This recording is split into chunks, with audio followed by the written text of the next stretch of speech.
Welcome back to another Joytoy action figure review. In this review, we're going to be taking a Joytoys new transforming robots slash mechs. They're labeled as the X-HLA01 Hurricane, and this is the white version. These are 1/18 scale, Light Assault, dual mode Mecha white, their description on the bottom left, and then we have the Joytoy Battle for the Stars logo there on the bottom right. Very nice looking artwork, very cool. Top of the box we have the Joytoy done in yellow and black. Here on the bottom we have product information, Joytoy information, Hurricane X-HLA01 1/18 scale on the right. And in the red we have this product is suitable for ages 17 and up. Please read these instructions carefully before you open the product. Some components are limited movability and could be damaged if inappropriately twisted or bent with excessive forces. Keep this product away from fire, heater, or any place with high temperature to avoid deformation. You can go ahead and pause and read that if you want to read about the product information or the Joytoy information. Inside the box we have the Hurricane X-HLA01 with a nice product image, and this side is the same. See here on the back, if we can get this in the camera, very large box. On the top left, Joytoy Battle for the Stars logo. Just below that we have this scale as 1/18 Hurricane. On just next to that, Light Assault dual mode Mecha. And again, we have the X-HLA01, and just below that we have two modes. Mode 1 being the motorcycle mode, and mode 2 being the robot mode. You can transform back and forth as many times as you would like. Just below that we do have some product images. On the bottom shows you the two product images of the front and back of the robot. And then we have the robot transformed into the motorcycle with a white Viper Squad figure sold separately.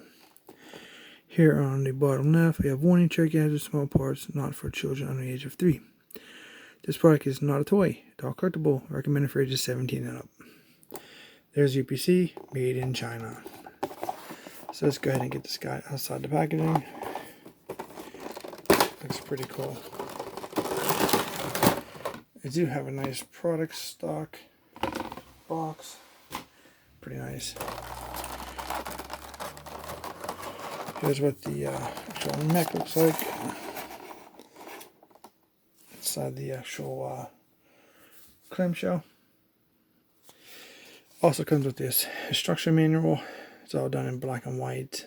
It's quite a large fold out. This is the front. I'll do my best to show you guys what this looks like. So here we have the front, then we have, this will show you what you all get.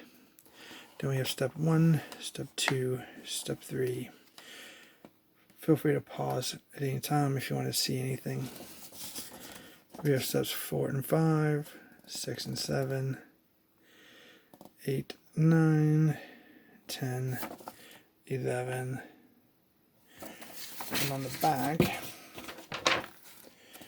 we have 12, 13, 14, 15, and 16, 17, 18, 19, 20, and then we have one more for the drone.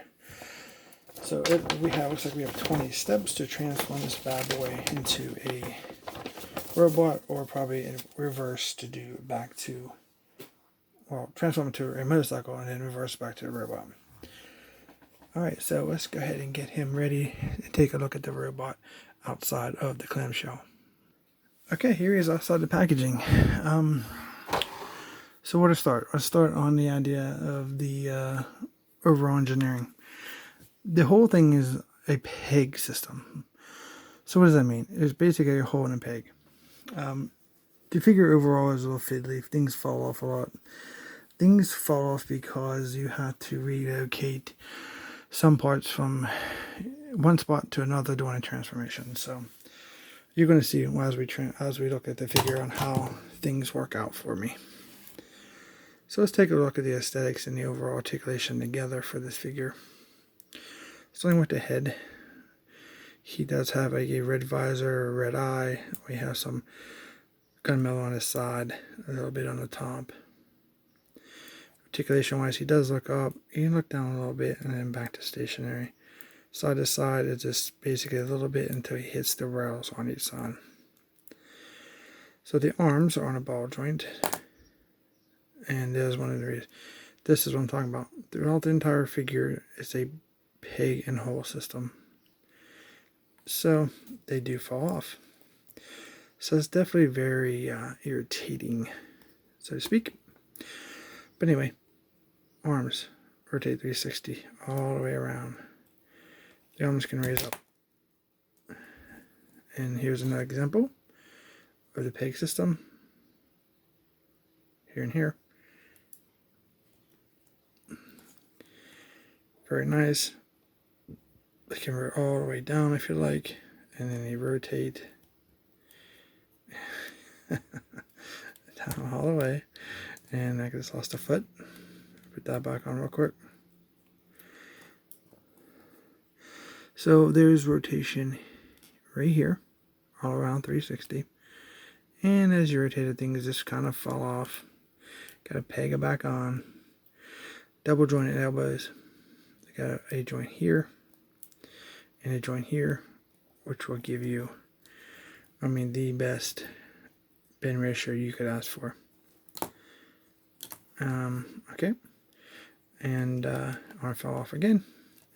So that's the overall of this. Now, one thing I want to point out: some of these joints are stiff. So if you go forcing this, I'm betting throughout this body you're going to break these pegs off. So you got to get in deep, hold on to that so you don't put all the force on the peg, and eventually just break them off. This is very fiddly, it flops around a lot. The hands are just on a peg also. There's a little notch in there, helps keep the gun pushed towards the front of the hand. Fingers, they are not articulated, they're just a solid piece.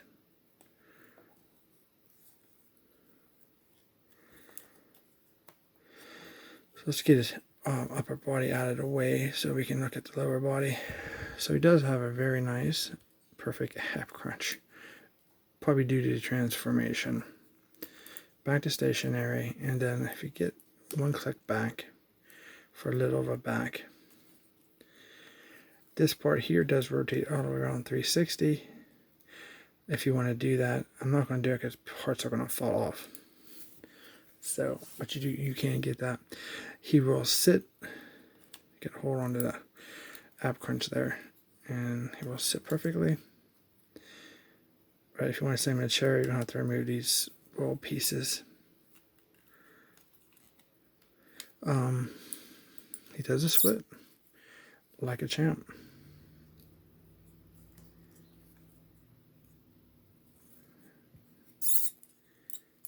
Squeaky pieces. He will do a split this way until all of his pieces hits obvious parts of the body. And we have this handle here that does go up and down, but it's kind of an odd place for that. So moving on, let's see if I can get him back to a more presentable position. He does have these like thigh swivels. Just swivel out and you do swivel back until the tires hit each other. Like so. For the lower legs, we have articulation here. You spin 360. There's a joint right there. And there's a joint right there. But it hits the tire. So you do have a double joint in these. But you gotta remember, sometimes if you're trying to get this to stand up, you're gonna have to get down in here and push down on this to make this straight until if your figure feels awkward. As you can see, that was ready to fall off too, the peg. So his feet, I'm not gonna, there's no articulation in feet, peg system here. That would probably rotate 360 around if you want it. But this here will rotate all the way to the back. Super stiff. Wow, is that stiff. So I took that off because I didn't want to break it, because I'm betting due to lack of surface area, and you start pulling down on this to try to get that to rotate back, that peg is going to break off. So he does have decent articulation, definitely fiddly because of the overall engineering is the peg system. But it looks pretty cool. He has a barrel here on the front, red and gray. You got these handles here, kind of middle, some red. There's might be another breakage area, so you want to be careful with that. That seems to be, pretty solid. We have the same handles here. We have some 2 water decals here on his thighs. Not too bad detailing. So I'm going to give you a different type of look. So I'll give you a front look like this. And we'll do a side the best I can. So you can pause it whenever you want to look at it longer. And then I'll give you another angle to look at. So let's look at it this way. So if there's anything you want to look at in more detail,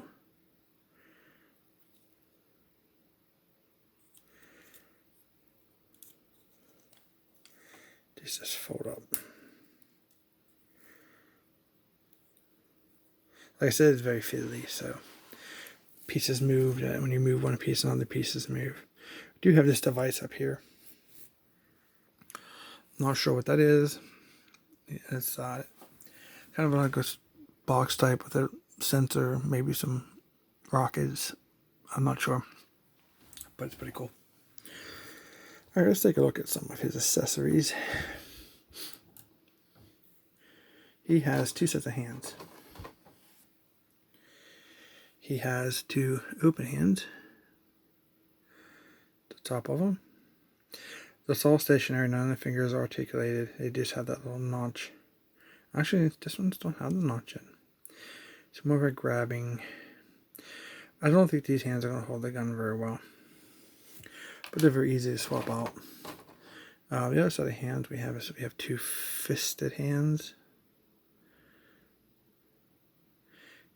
In case you want to go bot to bot. Psh, psh, who knows? It's your toy. Beat him up as you want to. And he comes with 2 of these.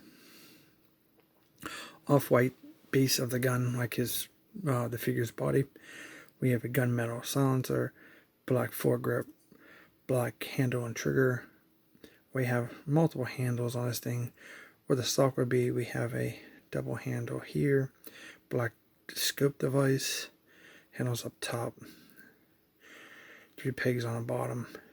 We do have 2 drums containing the ammunition. It's done in a gunmetal and red. Looks really, really good.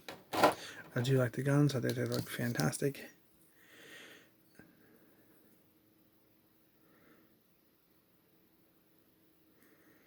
Really cool. I do know that these come out and become the handlebars for the bike. So I guess that's worth pointing out for this part. Looks really cool. The last thing he has is his drone. Is this drone body, and also is the seat for the motorcycle. This is a seat here. Not sure what that red device is, but this would be the face of the drone. Got this symbol here, red eyes. And then he comes with 2 wings, a right and a left. Very little articulation. The only articulation you have is here and here. So basically, to put the drone together, you just gotta get your pieces. This is the head of the drone. These 2 pegs right here.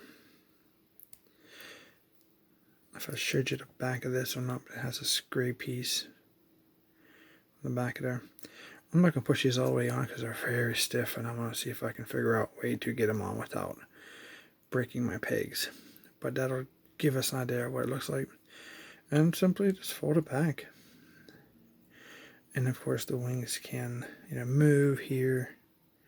But there's no way this way. It's just a back and forth, which is kind of unfortunate. And then obviously they move right here, if you so desire, for your drone any way you want. But none of this. Like turn it this way. I wish we could have done that. That'd have been cool. But that's your drone. In the back of it, I guess, it looks like this. Just hold on to it and fly your drone around.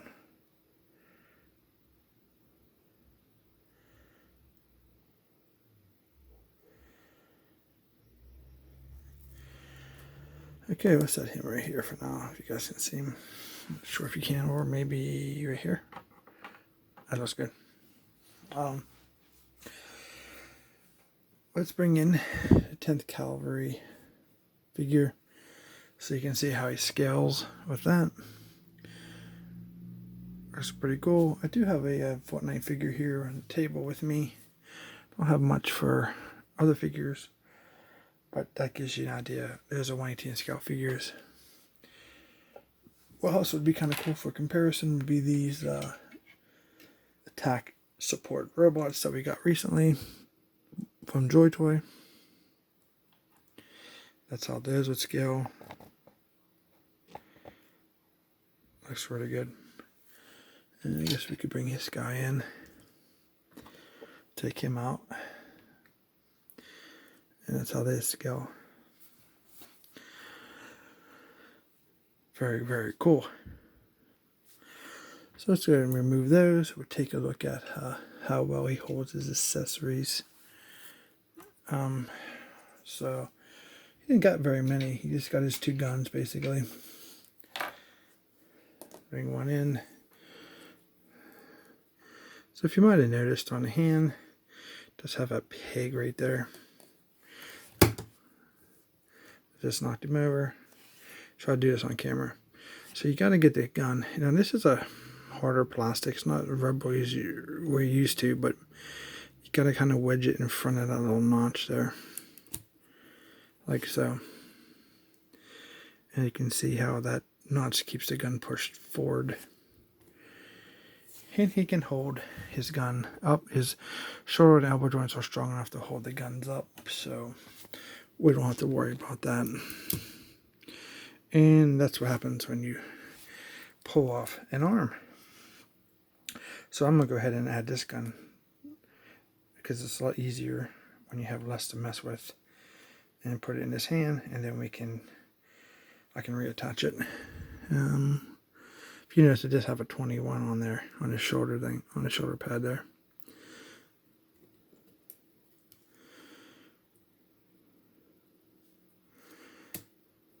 Why isn't this joint moving?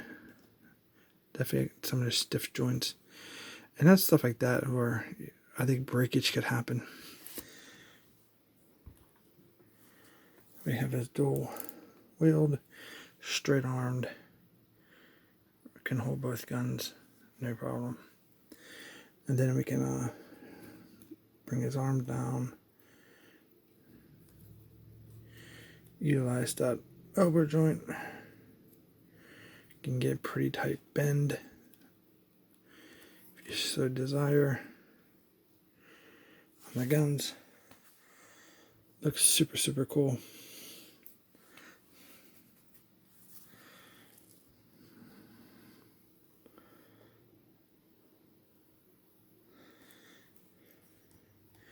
I can bring him down closer to his chest. There goes that joint again. There we go.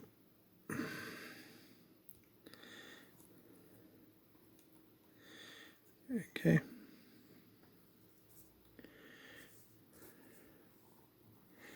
Like I say, it's real fiddly. If you mess up one thing, another thing kind of moves on you. Like his foot just raised up for no reason at all. I have no idea why. But he looks really good.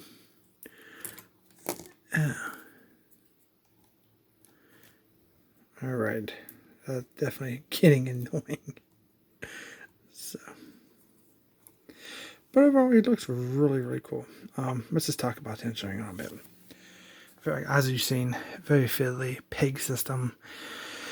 Do do the overall design aesthetics of the figure. I'm guessing that's probably the best way they felt that they would produce these things. Like a transformer that you're used to, you really don't have all that removing parts that much like that. You just kind of like throw on pin joints and you manipulate them.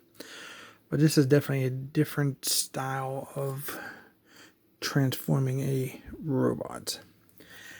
The plastics kind of, I don't know, kind of feels a little fragile to me.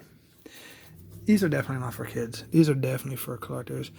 If you give these to kids, my best guess is they're going to break them within the first hour they got them. The plastic kind of thinner. It kind of feels a little brittle. Doesn't feel like the same kind of plastic they use for the larger mechs, but it's definitely makes me feel a little uncomfortable moving certain parts of the robot. So this video is basically just going to be a review of the Hurricane Mech, in robot mode. It looks to be a pretty in-depth transformation, and doing it on camera right now is going to be kind of, difficult. So I'm not sure what kind of video I'm going to put up next. It's just definitely a learning curve for these things, and you're gonna have to be careful, have precautions. You don't know what tolerances you could be. And they even mentioned it on the box about like being careful about the movements. So that's something we probably would want to do once and be careful so you get an idea how to transform it, because it's a learning curve. For me, I kind of like the mechs mode better than the vehicle mode, which I haven't seen one in person yet. I haven't transformed it, obviously, but from the product shots, it just looks a little, kind of junky. It just all these pieces everywhere. It's not sleek. You think of futuristic stuff, as a sleek. I kind of think of it more sleek and not a powerful. It's like metal everywhere, kind of like the Transformer movies versus the G1 designs, for example. But I may do a video showing off the motorcycle version. I'm not sure where I'm going to go with this yet, but this is a start, and there's a lot to get through. There are 4 mechs. There are a sand one, there's the white one, and there's the 2 mystery ones, which is blue, and the other one's like a grayish, I think it is. I want to definitely give a shout out to Locker Toys for actually going out and stepping up for the collectors that didn't want to chase these things down and spend extra money. And by buying, you can buy one, you get a blind box sealed. You can buy 2, guaranteed one of each of the mystery colors, and that's the way I went. To simply pay for one and not have to risk paying for more to try to get the other color. So thank you, Locker Toys, for doing that for the collectors. I hope you guys do that for the mechanical teams. That would be great if there was some kind of system where you can get all the figures without doing the blind box chase, which I do not like personally. These cost, I'm just going to put an average on them, anywhere from $56 to $65. Let's just do $55 to $60. I've seen them. If you do pre-order them, you got them a little cheaper. They were like $50. Now they're like $56. I think Big Bad Toy Store is like $62, I think. So it puts you around that range. Then you get your tax and shipping. So that's where we are in price for these. I'm going to hold off on the recommendations for these because I'm not totally sure. I like the overall aesthetic of the robot. It looks great, fantastic for me. I think it will go perfectly with the upcoming Fear 3 mech because he is white. So he could be a support robot for your mech and your team. I did talk to Locker Toys. There was an image with that Fear 3 mech, that white one, that big, the heavy one. There was a white figure that came in the very first product images. that figure is not coming with the Mech, unfortunately. They says it's not included, and I'm not sure if it's ever going to be released or what their plans are for it, or if it was just a product fill-in. So there's some more basic information there for you about those. Hope you guys enjoyed this review. I know I didn't transform it because, like I say, it's a learning curve. We'll probably get to it, but I just wanted to get one video up and done so we can see what these things look like out of the box. Please share, like, and subscribe. Thank you guys so much for watching, and we'll see you in our next review.